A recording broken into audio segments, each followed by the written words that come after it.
Hello mga guys, shout out day sa tanang content creator no. So karon guys, nako i-share niyo guys no.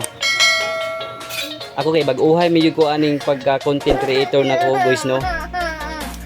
Sigo post og videos, sige ko og share og videos. Pero wala pa kay mo tan-aw guys no, wala kay mo like, wala kay mo share.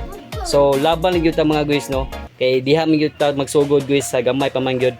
So kita pod guys nga pag kita nga content creator guys, hilig po ta mo engage sa lain video guys no. Mo tan-aw ta, mo like ta, mo share ta, mo comment ta sa ilahang videos.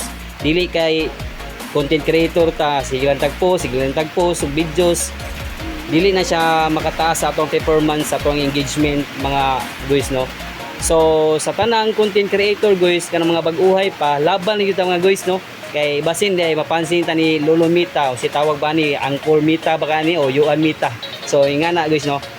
Pero laban lang kita mga guys kay di ta magpadala sa atong emotion kay sige tagpost og video wa kay mo tan-aw, wa kay mo react, wa kay mo share. So guys no, di ta magpadala sa ato ang emotion nga mundang na ta kay kapoy na muro na tagbuangan ni usay pay maingon nila ana. So di ta magpadala ana guys kay diha mo ta magsugod guys. So wala pa kay mo tan-aw, wala pa kay mo share, wala pa kay mo comment. Di ba guys no?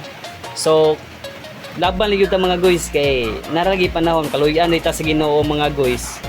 Basin di ay taas ta kuha na tani guys, maka-earn na tani guys. So laban lang ta guys.